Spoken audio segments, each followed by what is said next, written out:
As quartas de final da Copa Africana de Nações estão começando a se definir e teremos confrontos pesados pela frente.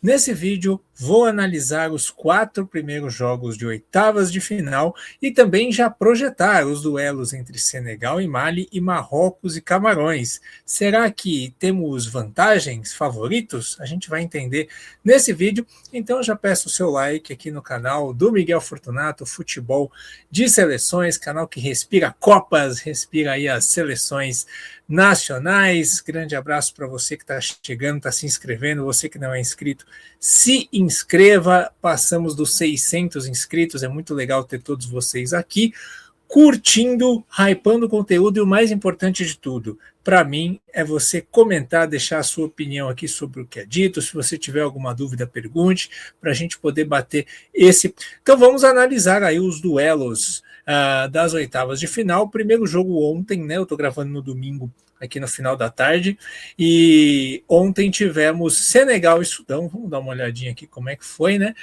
Vitória de virada de Senegal por 3-1. Senegal começou tomando um susto, né? Levou um gol no começo do jogo do Abdallah, né? Um lançamento ali pelo lado direito, no rebote a defesa afastou mal, ele meteu um golaço, o Mendy não conseguiu defender, né? E Senegal estava sem o Koulibaly, que foi expulso na terceira rodada, então estava sem o seu principal pilar defensivo, né? Tomou um gol logo no começo, mas é aquela coisa, né? Quando você é muito melhor que o seu adversário, se for para tomar um gol, talvez o ideal seja tomar no começo, né? Porque você tem o jogo inteiro para poder se recuperar, reagir. E foi isso que Senegal fez, né? O Pape Thiaw, ele optou por jogar com Sadio Mané nas pontas nesse jogo, sem o Ndiaye e o Jackson centralizado, né? E o Sadio Mané, como eles jogam dos dois lados, eles podem inverter muito, né? E o gol de empate aconteceu assim, né? Numa inversão, o Mané caiu pelo lado direito e aí veio o toque para o Gueye chegar de trás e bater. E depois, de novo, né? A gente teve o Gueye numa bola que foi lançada do Jackson para a esquerda. O Gueye chegou de novo com liberdade, bateu e fez o segundo gol. O segundo duelo do sábado foi entre Mali e Tunísia, né? Esse já é um duelo bem mais equilibrado. E a gente vai entendendo por que Mali não se classificou para a Copa do Mundo, né? Mali ficou em 4º lugar no grupo de Gana. É uma campanha muito decepcionante, não conseguiu nem brigar por vaga na repescagem, né? E aí a gente entende, porque Mali empatou todos os jogos na primeira fase, e empatou esse jogo, acabou ganhando nos pênaltis da Tunísia. Ou seja, Mali empatou com Marrocos e Tunísia, que são duas seleções fortes na África, né? Duas entre as melhores do continente, mas também empatou com Comores e com Zâmbia. Isso mostra como o Mali é competitivo quando enfrenta uma seleção mais forte. É uma seleção que defende muito bem, que tem bons jogadores, tem velocidade, tem vitalidade física, tem uma disciplina defensiva absurda, né? Perdeu o Koulibaly expulso no começo do jogo e conseguiu se manter sem cometer erros na defesa, conseguiu se manter firme. Mas, ao mesmo tempo, falta repertório quando enfrenta as seleções que se defendem, que se fecham, né? E por isso o Mali vive nessa inconstância. Não consegue dar passos maiores, mas dificulta quando enfrenta um adversário forte. Foi assim, né? Mali com 10 quase o jogo inteiro. A Tunísia também tem esse perfil de ser uma seleção que prefere especular, se defender, porque se defende bem, do que ter que gerar jogo. Aí ela foi obrigada a ter a bola, ter que gerar jogo, né? É um time mais lento, que joga naquele sistema de losango, né? Com o Esquirre, o Sassi e o Garbi atrás do Handball Mesbre, e não tem tanta profundidade, não tem tanta velocidade, né? E aí a Tunísia achou o golzinho só no final, e aí aquela bobagem no final do jogo, aquele pênalti, mão na bola do Meriá, e aí a gente teve aí o jogo indo para prorrogação. E aí, na prorrogação, Mali conseguiu se segurar, a Tunísia também teve um jogador expulso, e aí nos pênaltis, Mali se deu melhor, né? E aí é aquela história, a Tunísia foi trocando, o Trabelsi foi trocando jogadores ao longo do jogo, tirou o Handball, tirou o Mahmoud, tirou o Masturri, aí se tirou o Garbi, né? Quando chegou na hora dos pênaltis, você não tinha os principais jogadores para bater, né? e aí talvez tenha faltado aí qualidade na hora da batida. Tinha também o ponto de que estava chovendo muito, a bola estava molhada, né? Tanto que a gente teve 2 pênaltis isolados para cima, e aí acabou dando Mali. E aí, projetando Senegal e Mali, o duelo das quartas de final, vai ser na sexta-feira, né? À 1 da tarde, o primeiro jogo do dia. Já é bom porque assim, o adversário do outro lado, da outra chave, que vai jogar amanhã, ele vai jogar só no sábado, das quartas, né? Então, os times que eu vou falar hoje aqui, quem passar para a semifinal vai ter um dia a mais de descanso, né? E talvez isso possa fazer a diferença em relação aos demais. Mas enfim, eu acho que assim, Senegal é mais forte do que Mali, é um time melhor, mas assim, vai ter que furar a defesa, né? Mali vai se defender muito bem, acho que o principal pilar da seleção malinesa é o Bissouma, né? O Bissouma, excelente jogador do Tottenham, experiência de Premier League, ele mesmo ali atua como um grande líder da seleção de Mali dentro de campo, é um cara que pode jogar como volante, ajuda a defender e também tem criatividade como meia. Então, num jogador só, você pode fazer, você pode alterar o seu sistema de meio de campo, e a seleção de Mali vai vir para se defender, vai tentar nos contra-ataques surpreender Senegal. Vamos ver qual que vai ser a escalação do Pape Thiaw, né? Se ele vai manter esse sistema com 3 jogadores de meio campo, e aí Sarr, Mané e Jackson, ou se ele vai colocar um Ndiaye tirando um jogador do meio campo para tentar dar mais força ofensiva, quem ele vai escalar de lateral, se ele vai escalar o Diarra ou o Jacobs, porque o Diarra melhorou a lateral esquerda quando ele entrou no lugar do jogador do Galatasaray. Então tudo isso vai ser interessante de ver, mas é um jogo que se desenha de Senegal tendo que furar a defesa de Mali. A notícia boa é que o Jackson está muito bem, né? O Nicolas Jackson, que é tão criticado no futebol de clubes, no futebol de seleções, com o Senegal, ele vai muito bem. E não tem a mesma pressão, né?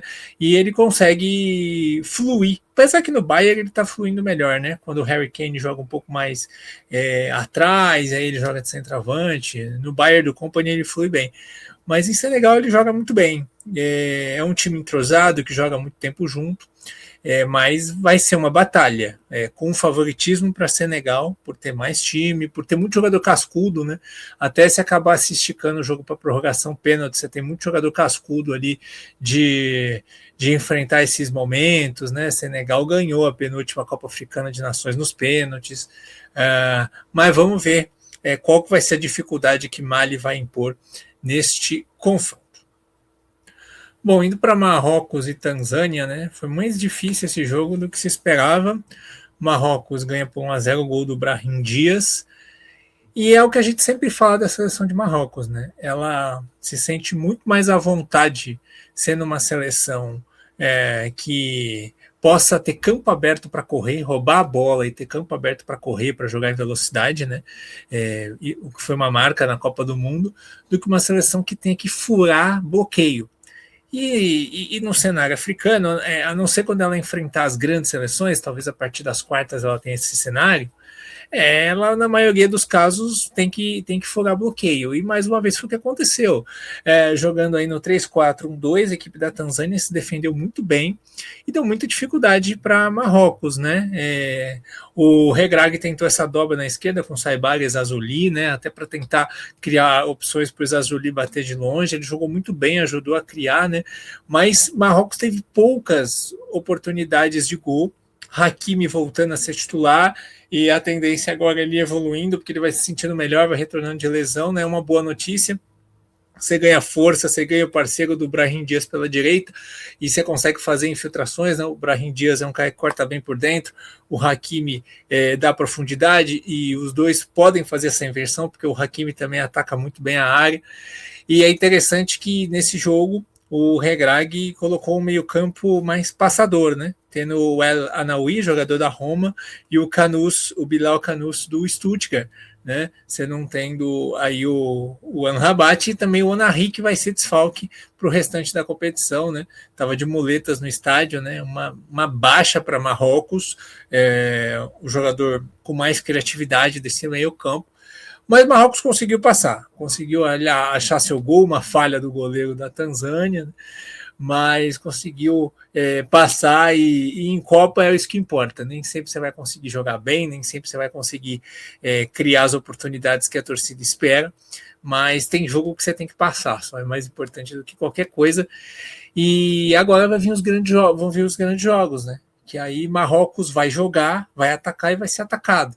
A tendência, na minha opinião, é Marrocos crescer a partir de agora, por conta de ter mais espaço, mais campo livre para correr.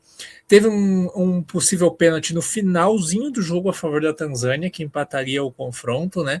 E a arbitragem não marcou.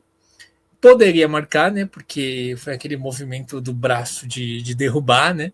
Mas é aquela coisa, gente. Não vamos ser ingênuos, né? Campeonato no Marrocos, último lance do jogo, estádio lotado, um pênalti contra Marrocos, a favor de uma seleção pequena. É muito difícil o árbitro marcar, né? Bom, e agora indo para o jogo de domingo agora, acabou há poucos minutos, né? Vitória de Camarões sobre a África do Sul por 2-1, gols do Chamadeu e do Kofani para a seleção de Camarões. É uma doideira porque assim, a África do Sul estava bem melhor no começo do jogo, teve gol anulado, e Camarões fizer isso contra Marrocos, já adianto que vai ser suicídio, tá?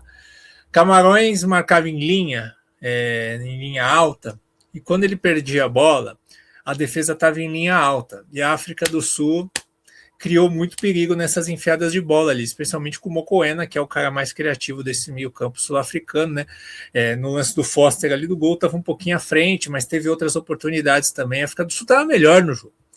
Aí veio o lance, né? Um lance de bola parada, a bola sobrou para o Baleba, ele bateu mascado, e aí veio o gol do Chamadeu. Um lance de bola parada que mudou tudo, porque aí Camarões parou de sair para o jogo, de dar esse campo aberto, né, de dar esse passe entre linhas que a África do Sul estava aproveitando, e passou a se defender. Fechou ali na sua linha de 5 defensiva, se defendeu muito bem, com muitos méritos, o time do David Pagu. E aí, meu amigo, a África do Sul não conseguiu mais jogar, teve dificuldade, acabou tomando o segundo gol, e aí só no final conseguiu reagir, mas a África do Sul com bola, muito lenta, tendo que tentar furar a defesa de Camarões, mudou totalmente o script, porque aquele jogo de especular no contra-ataque estava dando muito certo, né? Principalmente porque a África do Sul tem jogadores muito velozes, né? Como o Mofokeng, o Foster, você tem o Apolis, que é um cara que lança bem, o Mokoena bate muito bem na bola, né? Você tem laterais que dão profundidade, enfim. E a África do Sul mudou um pouco o sistema, né? Prefere jogar no 4-2-3-1, né? O time do Bros, mas dessa vez jogou com 3 zagueiros, mas enfim, fim da linha para a África do Sul. Camarões segue na competição, a partida incrível do Baleba. Vamos ver como é que ele vai estar para as quartas, porque ele saiu machucado, né? Eu acho que o Marrocos leva vantagem. Como eu disse, Camarões, eu não consigo imaginar Camarões retraída querendo fechar espaço de Marrocos. Eu acho que Camarões vai querer jogar. E se Camarões jogar, é tudo que o Marrocos quer. Mas vamos ver qual que vai ser a estratégia, né? Para Camarões seria melhor especular no contra-ataque nesse jogo. Mas vai ser um grande duelo, né? Esse duelo de meio campo, eu acho que o meio campo de Marrocos é melhor. Vamos ver qual vai ser a escalação, mas tem jogadores de mais qualidade. Vamos ver como é que vai ser a marcação ao Hakimi, né? Um lado esquerdo mais... Vamos ver o lado esquerdo com o Tolo e o Ongwa. Será que eles vão conseguir marcar Hakimi e Brahim Dias? Camarões está bem nessa Copa Africana de Nações, estava num grupo difícil, se portou bem no jogo contra Gabão, ganhou, conseguiu se recuperar bem contra a Costa do Marfim, fez jogo duro, mas assim, eu vejo vantagem de Marrocos agora, em estilo de jogo e em qualidade. Mas é aquela coisa, é mata-mata, e Camarões tem uma camisa pesada. E você? Quem você acha que passa? Senegal ou Mali? Camarões ou Marrocos? Quero saber a sua opinião também. Pode perguntar, pode falar o que você quiser sobre a Copa Africana de Nações, que eu vou ter todo o prazer de ler e de responder. E não se esqueça de curtir aqui os vídeos do canal. Tem muito vídeo aqui sobre Copa do Mundo, análise, muita coisa boa para você acompanhar aqui no canal do Miguel Fortunato Futebol de Seleções. Um grande abraço e até a próxima!